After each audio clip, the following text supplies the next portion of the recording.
만약 제가 여러분에게 이스라엘과 아랍 세계 사이에 가장 중요한 평화 협정을 중재한 사람이 성경이 많은 이들과 언약을 확증할 지도자에 대해 예언하는 바로 그때 다시 주목받고 있다고 말한다면 어떻겠습니까? 아브라함 협정의 설계자인 제러드 쿠슈너가 2025년에 중동 평화 협상에 다시 참여하고 있습니다. 그런데 여러분을 멈춰서서 생각하게 만들 내용이 있습니다. 그가 이 평화를 위해 일하는 동안 아부다비에는 모스크 교회 회당을 같은 지붕 아래 통합한 전례 없는 물리적 구조물이 이미 개관했습니다. 우연의 일치일까요? 아니면 우리가 요한계시록의 단일 세계 종교에 대한 예언의 성취가 우리 눈앞에서 일어나는 것을 목격하고 있는 걸까요? 2020년 9월, 세계는 불가능해 보였던 일을 목격합니다. 이스라엘이 수십 년 동안 자국의 존재조차 인정하기를 거부했던 아랍 국가들과 역사적인 평화협정에 서명하는 것입니다. 백악관 정원에서 제러드 쿠슈너는 자신이 직접 설계한 순간이 현실이 되는 것을 지켜봅니다. 아브라함 협정이 공식적으로 탄생하여 이스라엘을 아랍에미리트와 바레인과 연결하며 중동의 풍경을 영원히 바꿀 관계 정상화를 이룹니다. 하지만 그날 실제로 무슨 일이 일어나고 있었는지 잠시 상상해 보십시오. 카메라가 악수와 외교적 미소를 포착하는 동안 예언적 패턴이 그려지기 시작했습니다. 다니엘서 9장 27절은 한 예언적 주 동안 많은 이들과 언약을 확증할 지도자에 대해 말합니다. 수세기 동안 성경학자들은 이 지도자가 누구이며 이 언약이 무엇인지에 대해 논쟁해 왔습니다. 만약 그 답이 우리 바로 앞에서 나타나고 있다면 어떻겠습니까? 쿠슈너는 그 첫 번째 협정만 중재한 것이 아닙니다. 다음 달들에 그는 이 평화의 네트워크를 계속 확장했습니다. 모로코가 동맹에 합류했습니다. 수단도 같은 길을 따랐습니다. 이스라엘과 관계를 정상화하는 새로운 아랍 국가마다 거대한 예언적 퍼즐에 또 하나의 조각을 추가하는 것처럼 보였습니다. 다니엘서의 많은 이들이라는 용어가 아무도 예상하지 못한 방식으로 의미를 갖기 시작했습니다. 그것은 단순히 두 국가 간의 양자 협정이 아니었습니다. 그것은 성장하는 네트워크였고 문자 그대로 많은 이들을 연합시키는 언약이었습니다. 이제 저와 함께 생각해 보십시오. 정치 무대를 떠난 후 쿠슈너는 사업으로 돌아가 중동 투자에 집중했습니다. 많은 사람들이 외교에서의 그의 역할이 끝났다고 생각했습니다. 그러나 2025년에 놀라운 일이 일어납니다. 그는 특히 가자 분쟁 이후 평화대화에 다시 나타납니다. 그리고 가장 인상적인 움직임은 무엇입니까? 가장 영향력 있는 아랍 국가인 사우디아라비아가 아브라함 협정에 합류하도록 하는 협상입니다. 사우디아라비아는 이 목록에 있는 또 하나의 국가가 아닙니다. 그것은 이슬람의 가장 성스러운 장소들의 수호자입니다. 그것은 아랍 세계의 도덕적 리더십입니다. 그들의 가입은 단지 정치적인 것이 아니라 소수만이 이해하는 수준에서 상징적일 것입니다. 그것은 언약이 실제로 많은 이들을 포함한다는 최종적인 확인이 될 것이며 페르시아만에서 지중해에 이르는 동맹을 공고히 할 것입니다. 그리고 여기 거의 논의되지 않는 것이 있습니다. 이 협정들은 단지 피상적인 평화나 무역에 관한 것이 아닙니다. 그것들은 기술, 안보, 경제, 그리고 놀랍게도 종교와 같은 중요한 분야에서의 협력을 확립합니다. 그렇습니다. 아브라함 신앙들 간의 상호 존중에 대한 구체적인 조항들이 이 문서들에 짜여 있습니다. 선택된 이름인 아브라함 협정은 우연이 아니었습니다. 그것은 전략적이었습니다. 그것은 예언적이었습니다. 세계가 이 간절히 바라던 평화를 축하하는 동안 영적인 눈으로 관찰하는 사람들은 더 깊은 무언가를 인식할 수 있습니다. 다니엘은 단지 언약에 대해 예언한 것이 아닙니다. 그는 언약을 확증하는 이 지도자가 예언적 주의 시작, 즉 7년 대환난의 시작에 이것을 할 것이라고 계시했습니다. 우리를 멈추게 해야 할 질문은 평화가 좋은지가 아니라 이 특정한 평화가 이 특정한 방식으로 중재되고 이 특정한 중재자에 의해 역사의 이 특정한 시기에 성경이 적그리스도라고 부르는 자의 출현을 위한 무대를 준비하고 있는지 여부입니다. 쿠슈너가 적그리스도입니까? 저는 그렇게 말하는 것이 아닙니다. 그러나 제가 드러내고 있는 것은 예언적 패턴이 나타나고 있다는 것입니다. 카리스마 있는 중재자, 글로벌 정치적 연결, 역사적으로 분열된 국가들을 통합할 수 있는 능력, 중동과 이스라엘에 대한 초점, 무대가 준비되었습니다. 그러나 이것은 우리가 이 예언적 융합에 대해 이해해야 할 것의 시작일 뿐입니다. 정치적 협정들이 워싱턴에서 서명되는 동안 훨씬 더 중요한 무언가가 아부다비 사막에서 조용히 건설되고 있었습니다. 2023년 2월은 인류 역사상 결코 존재하지 않았던 것을 물리적으로 대표하는 복합시설의 공식 개관을 기념합니다. 아브라함 패밀리 하우스입니다. 세 개의 별개이지만 연결된 구조물, 모스크 하나, 교회 하나, 회당 하나 나란히 종교적 통일이라는 단일 비전 아래 무에진이 이슬람 기도를 부르고 교회 종이 울리며 유대교 쇼파르가 연주되는 곳을 상상해 보십시오. 모두 같은 공유된 성스러운 공간에서 표면적으로는 아름답게 보이지 않습니까? 공존과 상호 존중의 강력한 메시지. 새 아브라함 신앙 모두의 종교 지도자들이 이 개관을 인류의 역사적 이정표로 축하했습니다. 프란치스코 교황이 지지 메시지를 보냈습니다. 중요한 랍비들이 참석했습니다. 영향력 있는 이맘들이 프로젝트를 축복했습니다. 그러나 여기서 실제로 일어나고 있는 일은 아름다운 건축이나 외교적 제스처를 훨씬 넘어섭니다. 요한계시록 17장은 자주색과 주홍색 옷을 입고 금과 보석과 진주로 장식된 여자를 묘사합니다. 예언이 대음녀로 식별하는 이 여자는 구체적인 것을 나타냅니다. 그리스도의 독점성을 거부하는 세계적 숭배로 국가들을 통합하는 거짓 종교 체계입니다. 이 계시를 받은 사도 요한은 그녀를 보고 놀랍니다. 그녀는 인상적이고 매력적이며 유혹적입니다. 아브라함 패밀리 하우스는 벽돌과 시멘트로 시작되지 않았습니다. 철학적으로 위험한 아이디어로 시작되었습니다. 모든 아브라함 종교들이 같은 하나님을 숭배하지만 단지 다른 길을 통해서라는 것입니다. 이 전제는 조화롭게 들리지만 성경적 기독교의 핵심을 부인합니다. 예수님은 요한복음 14장 6절에서 선언하셨습니다. 내가 곧 길이요 진리요 생명이니 나로 말미암지 않고는 아버지께로 올 자가 없느니라. 많은 길 중 하나가 아닙니다. 그 길, 유일한 길입니다. 이제 이 구조물 뒤의 전략을 생각해 보십시오. 그것은 단지 에미리트의 지역 프로젝트가 아닙니다. 그것은 복제되도록 설계되었습니다. 아브라함 하우스의 개념은 다른 국가들의 건설을 위해 홍보되고 있습니다. 예루살렘이 미래 논의 목록에 있습니다. 하나님의 성전 자체가 있었던 도시, 예수님이 십자가에 못 박히신 곳, 예언들이 수렴하는 곳인 예루살렘에 통합된 아브라함 하우스를 건설하는 상징성을 생각해 보십시오. 그리고 여기 소수만이 인식한 것이 있습니다. 복합시설의 건축은 새 구조물이 독립적이지만 중앙 공동 정원으로 연결되도록 의도적으로 설계되었습니다. 순수한 상징주의입니다. 각 신앙은 피상적인 정체성을 유지하지만 모두 통합된 중심으로 수렴합니다. 이것은 대환난의 단일 세계 종교에 대해 예언이 묘사하는 것과 정확히 일치합니다. 기존 종교들의 완전한 제거가 아니라 각 종교를 독점적으로 만드는 것을 제거하면서 각각의 요소를 보존하는 융합입니다. 공식 개관에는 지역 당국뿐만 아니라 글로벌 당국의 참석이 있었습니다. 이것은 지역 프로젝트가 아니었습니다. 그것은 예언적 의미를 가진 글로벌 프로젝트였고 지금도 그렇습니다. 아브라함 패밀리 하우스의 설립 문서들은 전 세계를 위한 새로운 종교적 공존 모델을 만드는 것에 대해 공개적으로 말합니다. 진리보다 통일을 우선시하는 모델, 교리보다 관용을 우선시하는 모델, 계시보다 감정을 우선시하는 모델. 진정한 그리스도인들은 우리의 신앙이 혼합되거나 희석될 수 없다는 것을 알지만 세상은 모든 믿음이 동등하게 타당하다고 받아들이도록 조건화되고 있습니다. 이것이 준비되고 있는 토대입니다. 요한일서 2장 22절은 묻습니다. 예수께서 그리스도이심을 부인하는 자가 아니면 누가 거짓말쟁이냐? 아버지와 아들을 부인하는 자가 적그리스도니.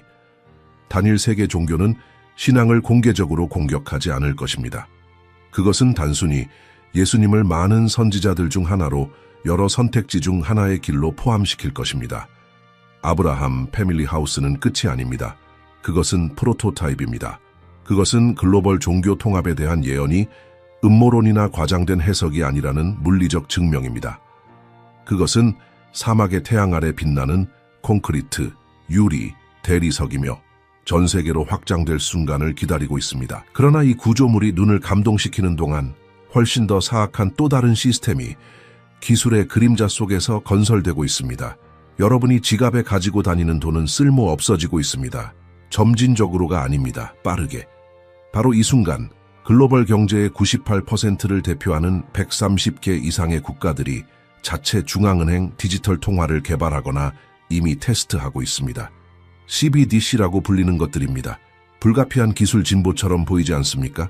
더 편리하고 더 빠르며 더 효율적입니다. 그러나 만약 이 글로벌 금융 변혁이 성경의 가장 구체적이고 무서운 예언들 중 하나의 성취에 필요한 정확한 인프라를 구축하고 있다면 어떻겠습니까? 요한계시록 13장 16절부터 18절까지는 놀라운 명확성으로 특정한 표시 없이는 아무도 사거나 팔 수 없는 미래 시스템을 묘사합니다. 수세기 동안 이 예언은 구현이 불가능해 보였습니다. 지구상의 모든 사람의 모든 상업적 거래를 어떻게 통제할 수 있습니까? 그 기술은 단순히 존재하지 않았습니다. 그러나 지금은요? 지금은 존재할 뿐만 아니라 전 세계 정부들에 의해 적극적으로 구현되고 있습니다. CBDC가 실제로 무엇인지 이해해 봅시다. 여전히 어딘가에 있는 물리적 돈을 나타내는 은행 앱에서 사용하는 현재의 디지털 통화는 달리 중앙은행 디지털 통화는 프로그래밍이 가능합니다. 각 화폐 단위에는 특정 규칙이 코딩될 수 있습니다. 특정 시간 내에 소비되지 않으면 만료될 수 있습니다. 특정 유형의 구매에 대해 차단될 수 있습니다. 한 지갑에서 다른 지갑으로의 모든 움직임을 추적할 수 있으며 개인정보 보호의 가능성이 전혀 없습니다. 그리 멀지 않은 시나리오를 상상해 보십시오. 여러분의 디지털 돈이 특정 시설에서 단순히 작동하지 않는 곳입니다. 어쩌면 여러분이 소셜미디어에서 정부 정책에 의문을 제기했을 수도 있습니다. 어쩌면 시위에 참여했을 수도 있습니다. 어쩌면 정부가 문제가 있다고 여기는 대의에 기부했을 수도 있습니다. 갑자기 여러분의 연료 구매 능력이 제한됩니다. 여러분의 계좌는 특정 슈퍼마켓에서 사용될 수 없습니다. 여러분은 온라인 쇼핑을 하지 못하도록 차단됩니다. 경찰이 필요하지 않습니다. 감옥이 필요하지 않습니다. 여러분의 경제에 대한 접근이 클릭 한 번으로 단순히 사라집니다. 디스토피아적으로 들립니까? 중국은 이미 이 시스템의 초기 버전을 구현했습니다. 중국 디지털 위안화는 2020년부터 활성화되었습니다. 여러 중국 도시의 시민들은 이미 정부가 모든 구매, 모든 이체, 모든 거래를 모니터링할 수 있는 경제에서 살고 있습니다. 그리고 이것은 이론이 아닙니다. 이 순간 운영되고 있는 현실입니다. 유럽은 디지털 유로 개발을 가속화했습니다. 미국은 디지털 달러 연구의 고급 단계에 있습니다. 브라질은 디지털 헤알로 진전하고 있습니다. 모두 같은 패턴을 따르고 있습니다. 중앙 집중식 통제, 완전한 추적 가능성, 프로그래밍 가능성, 그리고 여기 공개적으로 거의 논의되지 않는 것이 있습니다. 이 디지털 통화들은 생체 인식 시스템과 통합되고 있습니다. 얼굴 인식, 지문 판독, 홍채 스캔, 심지어 이식 가능한 칩이 편리한 솔루션으로 테스트되고 홍보되고 있습니다. 스웨덴은 이미 결제를 위해 손에 RFID 칩을 이식한 수천 명의 시민들을 보유하고 있습니다. 현대적 편의성으로 제시됩니다. 기술의 자연스러운 진화로 받아들여집니다. 그러나 성경은 구체적이었습니다. 표시는 오른손이나 이마에 있을 것입니다. 수천 년 동안 회의론자들은 이 예언을 원시적인 터무니없는 것이라고 조롱했습니다. 이제 기술 회사들은 손에 착용하는 장치와 이마를 스캔하는 헤드셋을 적극적으로 홍보하고 있습니다. 고대 예언과 현대 기술 사이의 융합은 우연이 아닙니다. 그것은 확증입니다. 글로벌 금융 시스템은 완전한 통제를 허용하도록 재구성되고 있습니다. 이론적 통제가 아닙니다. 실제적이고 즉각적이며 절대적인 통제입니다. 대환난이 시작되고 적그리스도가 경배를 요구할 때 이 시스템은 완전히 작동할 것입니다. 표시를 거부하는 사람은 빵을 살 수 없을 것입니다. 임대료를 지불할 수 없을 것입니다. 은행 계좌에 접근할 수 없을 것입니다. 예언은 은유가 아니었습니다. 그것은 요한이 자신의 시대에 설명할 어휘가 없었던 기술에 대한 문자적 묘사였습니다. 세계가 물리적 돈의 죽음을 축하하고 완전한 디지털화를 포용하는 동안 소수만이 예언적 의미를 고려하기 위해 멈춥니다. 짐승의 표시 없이 사람들이 사거나 팔 수 없게 만들 시스템은 대환난 동안 건설될 필요가 없을 것입니다. 그것은 이미 지금 우리 눈앞에서 불가피한 진보로 위장되어 건설되고 있습니다. 그러나 땅이 통제 시스템을 준비하는 동안 하늘은 자신의 경고를 보내고 있습니다. 2017년 8월 21일 수백만 명의 미국인들이 활동을 멈추고 특수 안경을 착용하며 위를 올려다봅니다. 계기 일식이 미국을 해안에서 해안으로, 오리건에서 사우스캐롤라이나까지 가로지릅니다. 드문 현상입니다. 아름답습니다. 과학적으로 예측 가능합니다. 그러나 소수만이 인식한 것은 그 일식이 정확히 어디를 지나갔는지와 7년 후에 무엇이 올 것인지였습니다. 2017년 일식의 경로는 오리건에서 시작하여 사우스캐롤라이나에서 끝났으며 미국의 심장부를 가로질렀습니다. 그러나 여기 놀라운 세부 사항이 있습니다. 궤적이 세일럼이라는 이름의 7개 도시를 지나갔습니다. 히브리어로 평화를 의미하는 세일럼, 평화를 나타내는 이름을 가진 7개 도시. 7. 성경에서 완전함과 완성의 숫자, 흥미로운 우연이라고 생각할 수 있습니다. 다음 일식이 일어날 때까지. 2024년 4월 8일, 불과 7년 후입니다. 또 다른 계기 일식이 미국을 가로지르지만 이번에는 남서쪽에서 북동쪽으로, 텍사스에서 메인까지입니다. 그리고 천문학자들이 지도에 두 경로를 표시했을 때 인상적인 것이 드러났습니다. 일식들이 미국 위에 거대한 X를 형성했습니다. 교차점은 어디입니까? 역사적으로 리틀 이집트로 알려진 지역 근처에 위치한 일리노이주 남부의 마칸다라는 작은 마을 근처입니다. 그러나 이야기는 더욱 깊어집니다. 2024년 일식은 니느웨라고 불리는 7개 도시를 지나갔습니다. 선지자 요나를 통해 심판의 경고를 받은 고대 도시 니느웨, 회개할 40일을 가졌던 도시, 첫 번째 일식에서 7개 세일럼 도시, 두 번째에서 7개 니느웨 도시, 평화와 회개, 심판 전 인류에 대한 예언적 메시지의 두 가지 중심 주제. 이제 이것의 전체 수학을 생각해 보십시오. 계기 일식은 특정 장소 어디에서나 드뭅니다. 정확히 7년 차이로 같은 나라를 가로지르며 완벽한 X를 형성하는 두 개의 일식. 이것이 무작위로 일어날 천문학적 확률은 천문학적입니다. 그리고 그들 사이의 7년 기간, 성경 예언에서 대환란은 정확히 7년 동안 지속됩니다. 2017년부터 2024년까지 7년의 경고. 그러나 천체 신호들은 거기서 멈추지 않았습니다. 첫 번째 일식 후 불과 한 달 만인 2017년 9월 23일 하늘에서 놀라운 일이 일어났습니다. 천체의 드문 정렬이 요한계시록 12장 1절과 2절의 묘사를 정확히 재현했습니다. 해를 입은 여자가 있는데 달이 그 발 아래에 있고 그 머리에 12별의 관을 썼더라.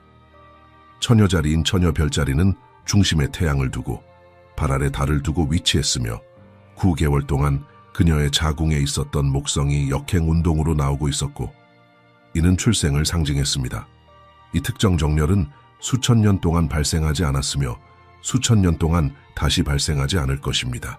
우주 자체가 메시지를 선포하고 있었습니다. 그리고 점성술이 금지되어 있다고 주장하는 사람들을 위해 우리는 구별해야 합니다. 점성술은 별들의 숭배이며 그것들을 통해 미래를 예측하려는 시도입니다. 그러나 창세기 1장 14절은 하나님이 하늘의 궁창에 광명체를 두어 징조와 계절을 이루게 하셨다고 선언합니다. 하늘은 신성한 진리를 전달하기 위해 창조되었습니다. 블러드문도 예언적 패턴으로 나타났습니다.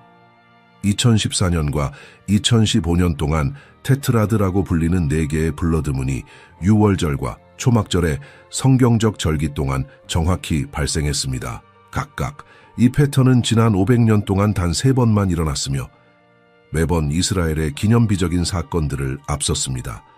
1492년에 스페인에서 유대인 추방, 1948년에 이스라엘의 재탄생, 1967년에 예루살렘의 재정복.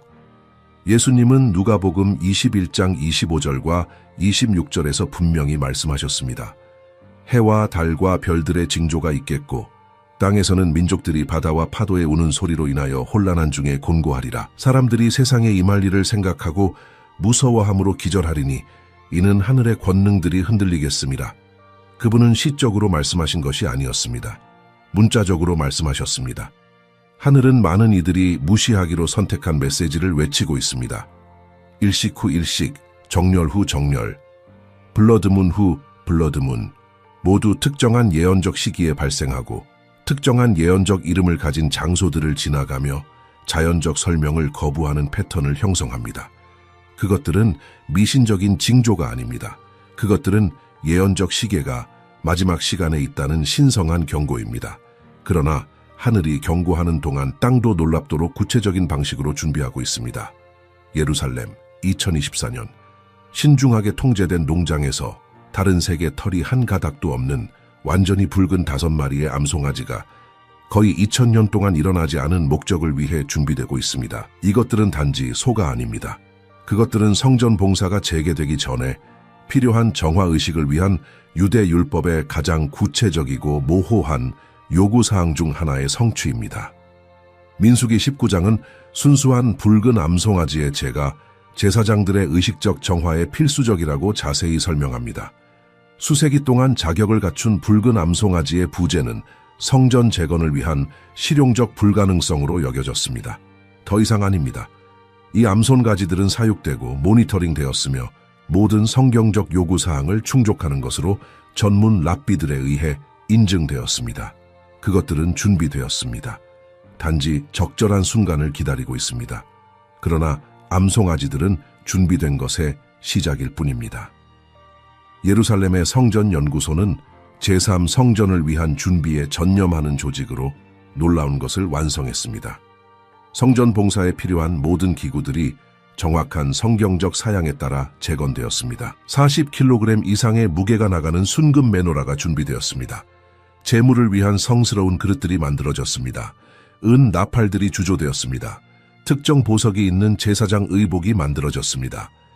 여호와께의 성결이라는 비문이 있는 대제사장의 관이 완성되었습니다. 그리고 거기서 멈추지 않습니다.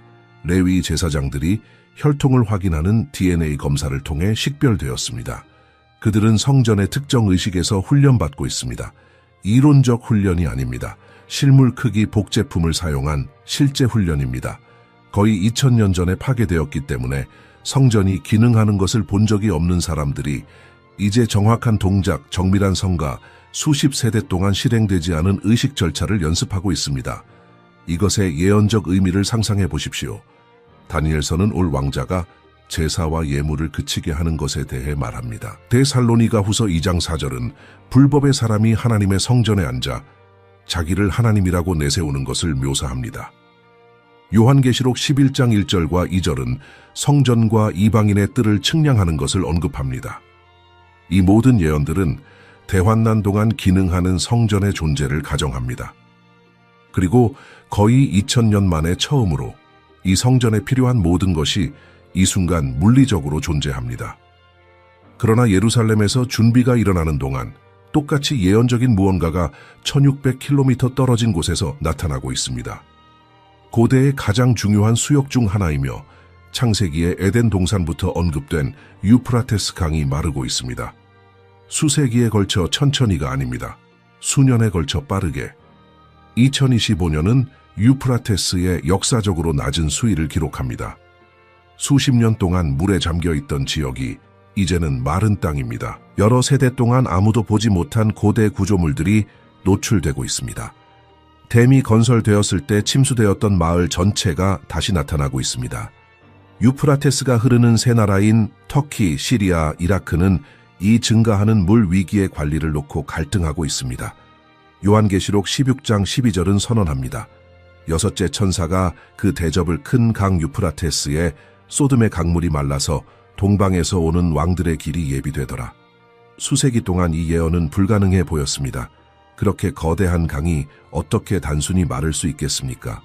그러나 기후변화, 수자원의 잘못된 관리, 과도한 댐 건설의 조합이 정확히 그 일을 일어나게 하고 있습니다. 그리고 예언이 언급하는 동방의 왕들은 누구입니까? 지리는 명확합니다. 유프라테스 동쪽에는 중국이 있으며 요한계시록 9장 16절에 따르면 2억의 군대에 달할 군사 강국입니다. 1대1로 이니셔티브를 통해 중동에서 영향력을 확대하고 있는 중국. 14억을 넘는 인구를 가진 중국으로 역사상 처음으로 그 규모의 군대를 가능하게 합니다. 그러나 더 있습니다. 마지막 날의 권력 중심으로 예언에 광범위하게 언급된 고대 도시 바벨론이 재건되고 있습니다. 이라크는 바벨론 복원에 수백만을 투자했습니다. 관광 프로젝트가 시작되었습니다. 인프라가 확립되고 있습니다.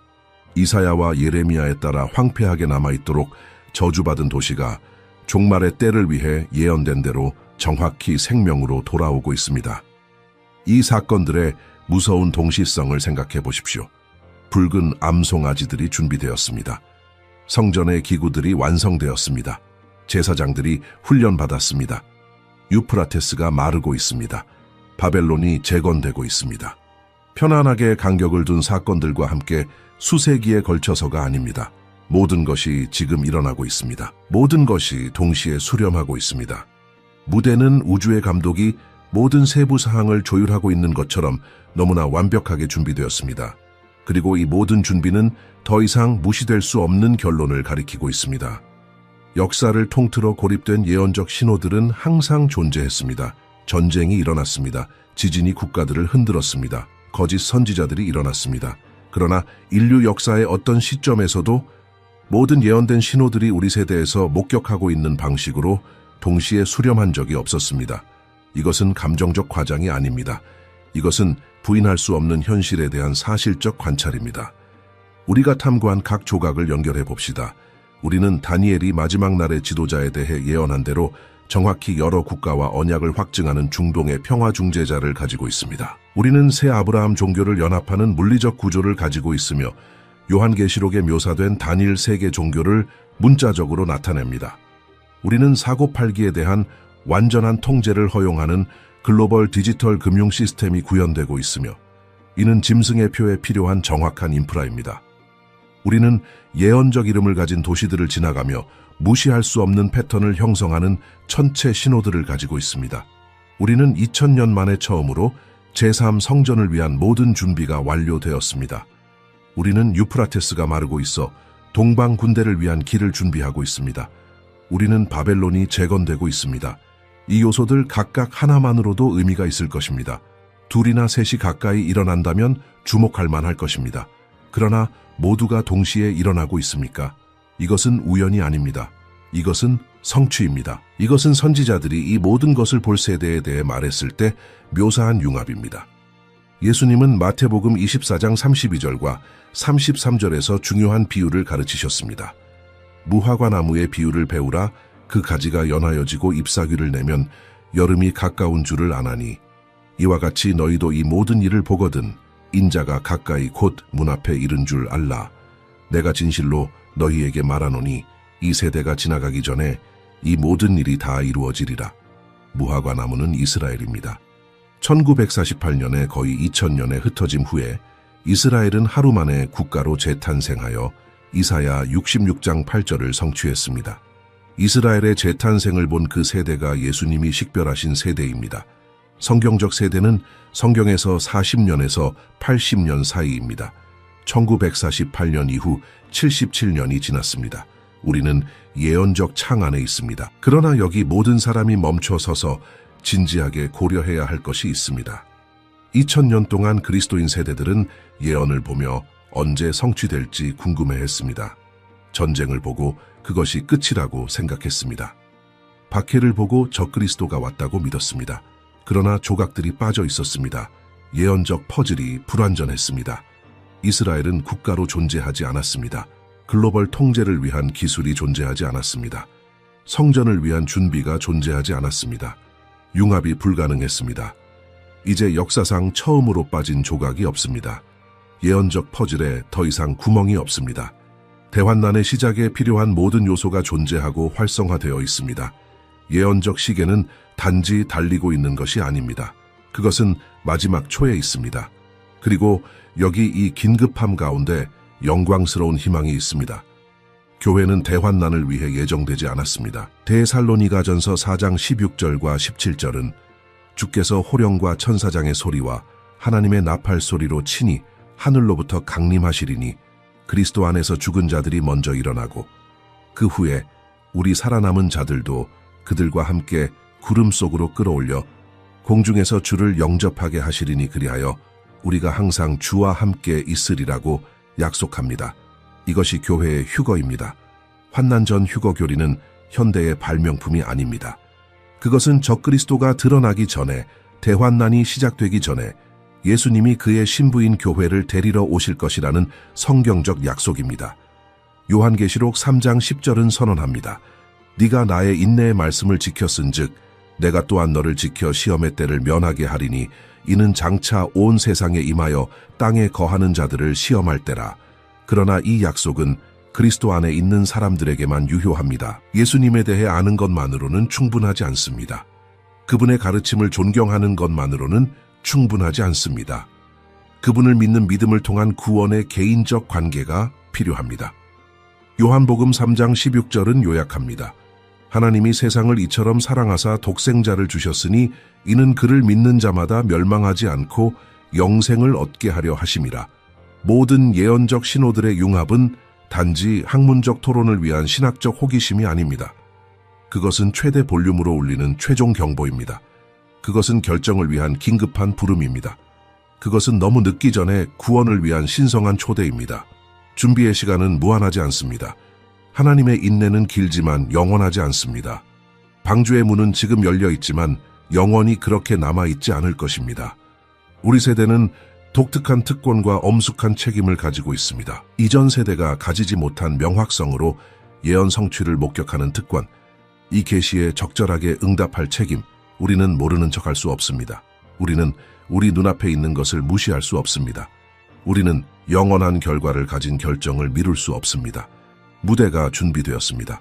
배우들이 배치되었습니다. 감독이 액션이라고 말하려 하고 있습니다. 모든 것을 결정하는 질문은 커튼이 올라갈 때 당신은 어디에 있을 것인가입니다. 대환난 전에 휴거될 교회와 함께 있을 것인가, 아니면 인류 역사상 가장 끔찍한 7년을 직면할 세상과 함께 있을 것인가. 이 선택은 당신 자신 외에는 아무도 할 수 없습니다. 그리고 그것을 할 시간은 빠르게 고갈되고 있습니다. 우리가 탐구한 모든 것 앞에서 이 예언적 순간의 심각성을 이해하는 모든 사람의 마음에 불가피한 질문이 생깁니다. 지금 무엇을 해야 합니까? 예언적 시계가 마지막 초에 있다는 것을 알면서 어떻게 살아야 합니까? 대답은 공황에 있지 않고 마비시키는 두려움에 있지 않으며 예언적 지식을 도전적인 시기에도 풍성한 삶으로 변화시키는 의도적인 준비에 있습니다. 첫 번째이자 가장 중요한 준비 영역은 영적인 것입니다. 히브리서 10장 25절은 우리에게 경고합니다. 모이기를 패하는 어떤 사람들의 습관과 같이 하지 말고 오직 권하여 그날이 가까움을 볼수록 더욱 그리하자. 역사상 진정한 믿음의 공동체에 확고하게 연결되는 것이 이토록 중요했던 적이 없었습니다. 저는 전통이나 종교적 의무로 교회에 다니는 것에 대해 말하는 것이 아닙니다. 저는 말씀을 공부하고 열렬히 기도하며 서로를 지원하는 영적 가족에 뿌리를 내리는 것에 대해 말하고 있습니다. 여러분의 영적 삶을 나무로 상상해 보십시오. 뿌리는 폭풍이 올 때 여러분이 얼마나 강하게 남아있을지를 결정합니다. 그리고 폭풍이 오고 있습니다. 얕은 뿌리, 명목상의 믿음, 캐주얼한 기독교는 앞에 놓인 것에 단순히 충분하지 않을 것입니다. 여러분은 기도와 성경 읽기에서 일관된 시간을 통해 하나님과의 관계에서 깊이 파고들어야 합니다. 자기 전에 한 구절을 서둘러 읽는 것이 아닙니다. 성령님이 여러분의 마음에 말씀하시고 진리를 계시하시며 여러분의 믿음을 강화하도록 허용하는 진정한 시간입니다. 디모데후서 2장 15절은 우리에게 지시합니다. 네가 진리의 말씀을 옳게 분별하며 부끄러울 것이 없는 일꾼으로 인정된 자로 자신을 하나님 앞에 드리기를 힘쓰라.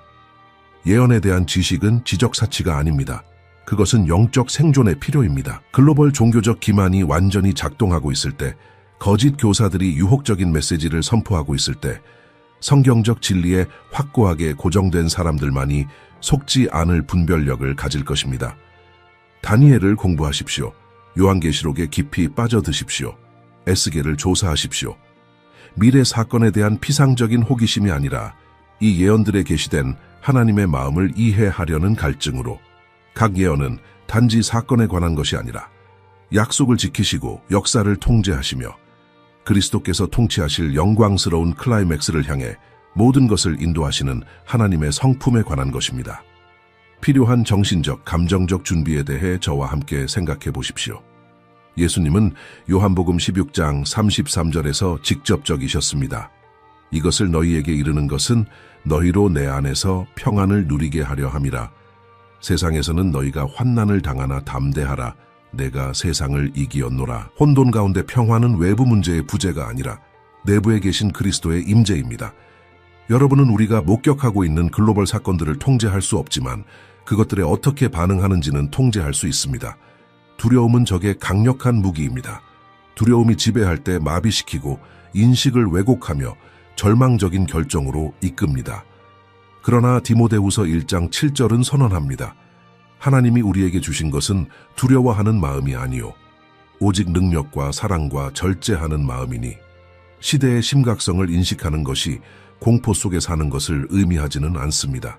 그것은 경계하고 깨어있지만 모든 것에 대한 하나님의 주권적 통제를 확신하며 사는 것을 의미합니다. 매일 감사를 키우십시오. 묵시적 징조들 앞에서 단순하게 어쩌면 순진하게 들릴 수도 있지만 그것은 깊은 영적 전략입니다. 빌립보서 4장 6절과 7절은 가르칩니다. 아무것도 염려하지 말고 다만 모든 일에 기도와 간구로 너희 구할 것을 감사함으로 하나님께 아뢰라. 그리하면 모든 지각에 뛰어난 하나님의 평강이 그리스도 예수 안에서 너희 마음과 생각을 지키시리라. 감사는 관점을 일시적인 것에서 영원한 것으로, 문제에서 공급자에게로 재조정합니다. 준비는 또한 물리적 세계에서 실제적인 지혜를 포함합니다. 잠언 22장 3절은 우리에게 말합니다. 슬기로운 자는 재앙을 보면 숨어 피하여도 어리석은 자들은 나아가다가 해를 받느니라. 이것은 편집증이나 극단적인 생존주의 사고방식에 대한 격려가 아닙니다. 그것은 도전적인 시기에 대한 현명한 분별력으로 살라는 부름입니다. 그러나 여기 중요한 균형이 있습니다. 실제적인 준비가 하나님에 대한 의존을 대체해서는 결코 안 됩니다. 마태복음 6장 33절은 올바른 우선순위를 확립합니다. 먼저 그의 나라와 그의 의를 구하라. 그리하면 이 모든 것을 너희에게 더하시리라. 여러분은 공급품으로 가득 찬 창고를 가질 수 있지만 영혼을 잃는다면 무슨 이익이 있습니까? 영적 준비 없는 물리적 준비는 안전의 환상입니다. 아마도 가장 무시되는 준비 영역은 관계적인 것일 것입니다. 여러분의 삶에 예수님을 알지 못하는 사람들이 있습니까? 다가오는 것에 준비되지 않은 사람들이요. 믿음을 조롱하는 가족들이요. 예언을 환상으로 여기는 친구들이요. 로마서 10장 13절과 14절은 질문합니다. 누구든지 주의 이름을 부르는 자는 구원을 받으리라.